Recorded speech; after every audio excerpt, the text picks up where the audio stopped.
Misconceptions about where the biggest donors come from. If you don't know where the biggest donors for your campaign are going to come from, you are not alone. Stick around.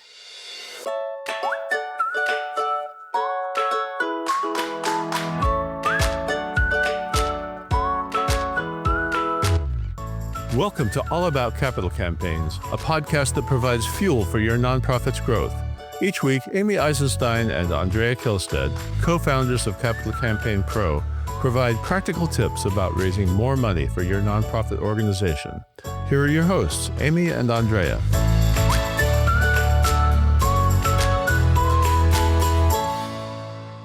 Hi, I'm Amy Eisenstein. I'm here with my colleague and co-founder Andrea Kihlstedt, and today we are going to bust some myths and misconceptions about where to find the biggest donors for your campaign. Andrea, as always, get us started. Why is this an important topic? And we'll get started on misconception number one, however you want to get started. The misconception number one is that because no one has ever given you a big gift, that no one in your community of donors has the money to give you a big gift, that no one can give you a big gift. That's a big misconception. And it's a very common one, right? The biggest gift anyone's ever given us is $1,000, right? How can we imagine that somebody would give us $500,000? Yeah. I think the theme of today, all the misconceptions tie back to this idea of that the big donors for your campaign are out there somewhere. You don't know them. They're not on your list, right? Okay. So number one, if you don't have any current big donors, you can't possibly have any big donors. Is that sort of the idea? Right.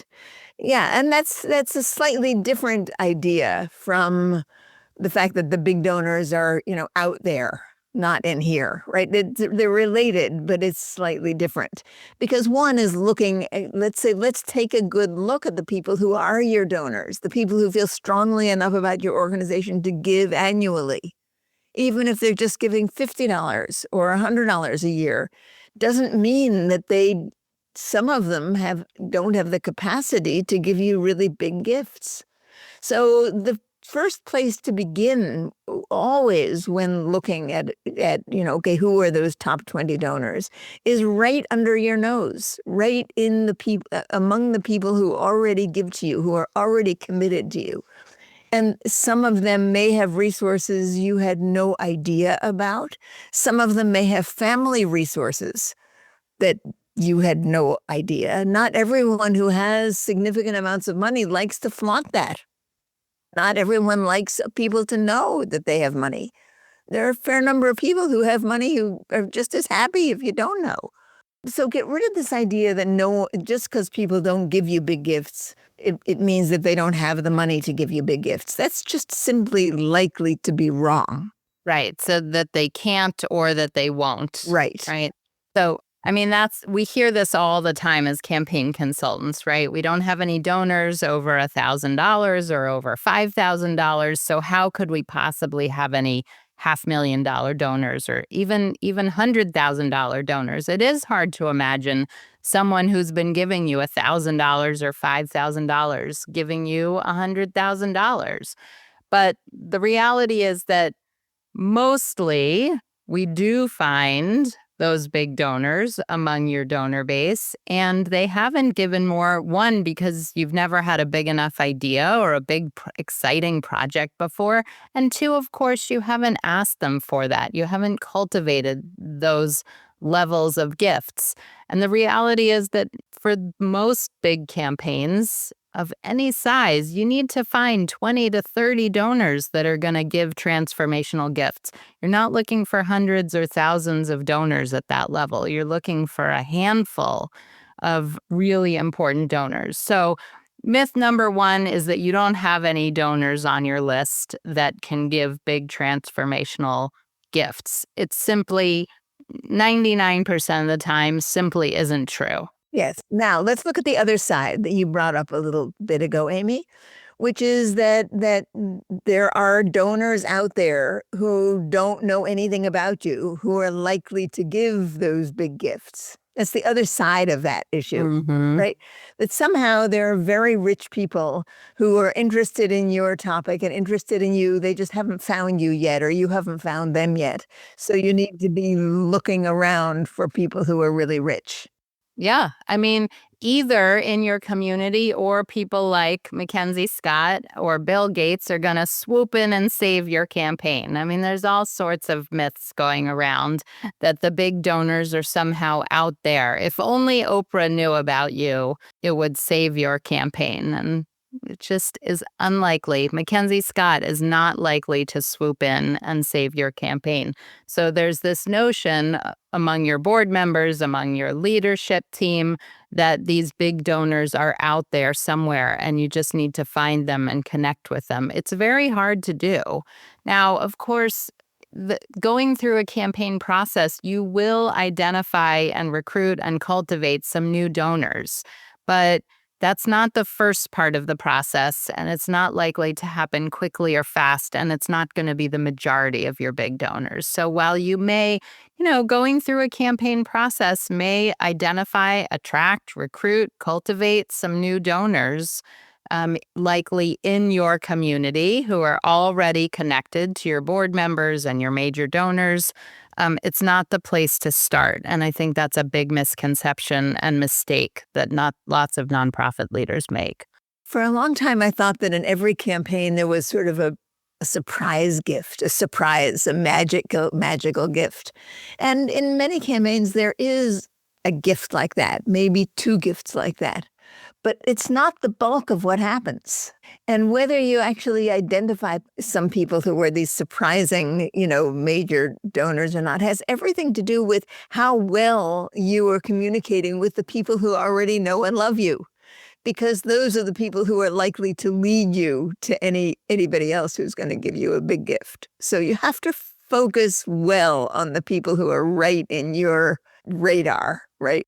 Because what do we say? Hope is not a strategy or a plan, right? And that is hope. That's just sort of wild speculation and hoping that somebody is going to come along.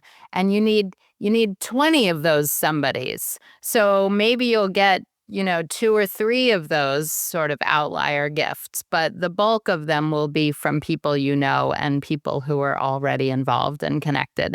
And I can't say that enough. And people don't believe us because they don't have current large donors or a robust major gift program. But okay, let's move on. Myth number Yes. 3 is that a consultant is going to bring you large donors. I often hear, requests. Is that what you do as a consultant? Will you help connect us? Will you introduce us to other donors? And the answer is a very hard no, resounding no.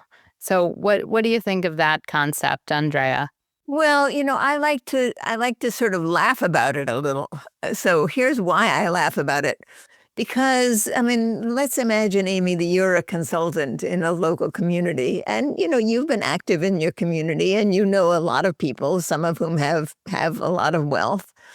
And the very idea that you work for as a campaign consultant, you work for 3 or 4 or 5 organizations in your community, and you're bringing those wealthy people with you in your little shopping bag, right, to those organizations so that they can give to the organizations that you work for, as opposed to the organizations that they are interested in, is absurd.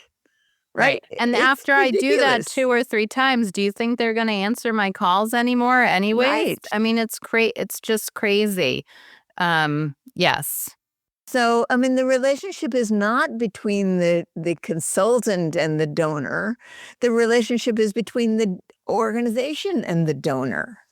And, while there are local consultants who know the community and know the community well, and sometimes there's a benefit in that, there is a much bigger benefit in working with a consultant who really understands capital campaign fundraising, and then working with them to understand how to mine your community for people who have the potential of loving your mission. right? That's what you're really looking for. You're not looking for people who have a relationship with the consultant, right? That's ridiculous.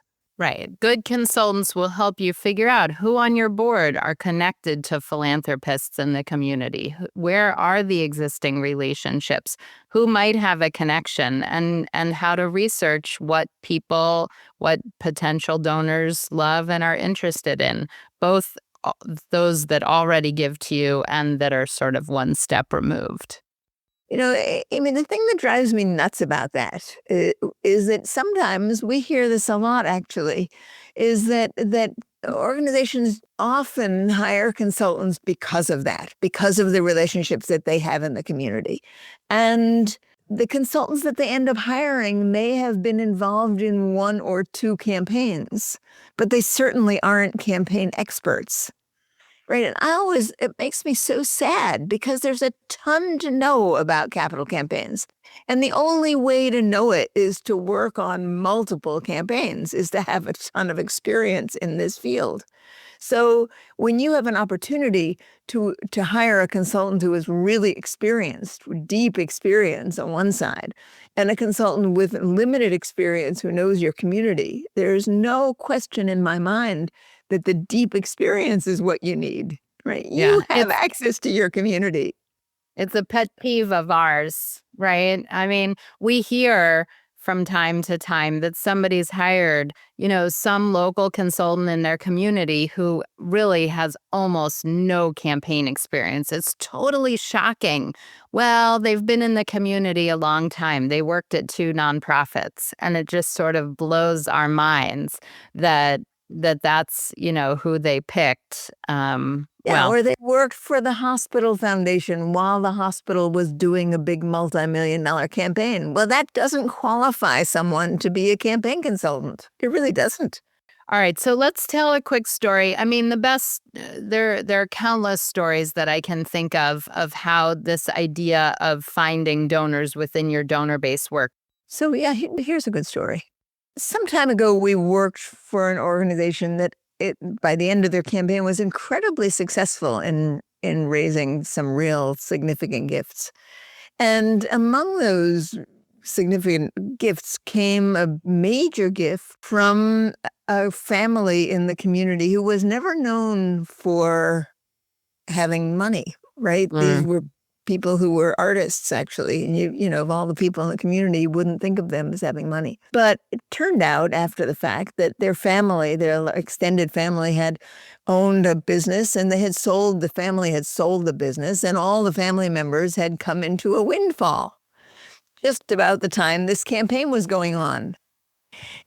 And the way that came about, the way the gift came about, was because in their preparation and cultivation, they invited people to come together several times to learn about the campaign and about the plans for the new building. And this couple came to one of those events, right? I mean, they had been a low-level donor to this organization for a long time. And they came to one of these events. And after the event, they called the executive director, said, we want to give a special anonymous one-time gift because we have this windfall. It ended up being one of the largest gifts to the campaign. And the reason they found out about it is because they did a really good job of using the process of planning the new building to engage the people who had been longtime donors, even low-level donors, to their organization. And, they never would have known about this. It was nothing that presented itself. These people hadn't changed. I mean, when people come into money, they don't change the way they live for the most part, right? They don't buy a fancy car. They don't start buying mink coats or whatever people, right? Diamond rings, right? They live exactly the way they lived. Only they have a bunch of money that they didn't have before, right? So what you need to focus on as you plan a campaign to move really to transform your organization, you need to use those plans to transform the organization to let people know what you're doing and get them excited. And it's like, and some of those people will step forward. You don't have to go hunting for them. They will step forward if you're doing a good job of communicating and using the planning process to engage people.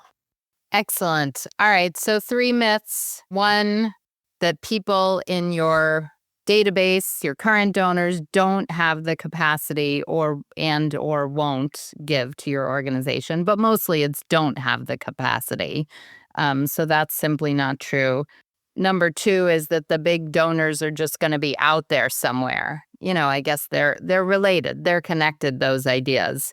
Well, and those big donors who are out there are looking for you, want to give to you. That's the misconception, right? Well, yeah. It's the other side, right? Yeah. Well, if they're out there somewhere. and if you could just get to them, they'd want to give to you. Right. Okay. That's a yes. misconception. I guess the other one related, if we're going to add an extra one, is that, that there's some wealthy donor that's going to swoop in and save your campaign. I mean, it's sort of connected idea. And then the next one, the last one, is that a consultant is going to magically bring you donors, connect you with wealthy people. I mean, it just simply doesn't happen. So be wary of any consultant that's promising you big donors. I can't tell you how many times I've also heard of organizations that said, well, we picked this consultant because they were going to help us find donors. And, they didn't. Now, whether that was a miscommunication, what we say is we help you learn how to leverage your donors, how to leverage your connections, how to engage your board members to figure out who they know, how to get them to develop their current existing relationships. But we don't just bring new donors to the table. We don't magically have donors show up, but we help you figure out who your donors are and how to engage them in meaningful ways that get them to consider significantly larger gifts than they've ever considered before. That's what a magical campaign consultant does. Right. Well, and that's really, brings back the parable of the teaching people to fish. Right? Do you give them fish or do you teach them to fish? Right. And it's always much more powerful to teach people how to do something so that they can continue to do it in the future. Right. These are skills that provide an organization with amazing opportunities going forward to build relationships with major donors. And that transforms an organization. All right, everybody, thanks for listening. Hopefully this sparked something. You can share it with your board members, share it with your leadership team, anybody who's having magical, mythical ideation about where your big donors are going to come from. Hopefully this gets the conversation going. So feel free to share, and we'll see you next time. Thanks for listening.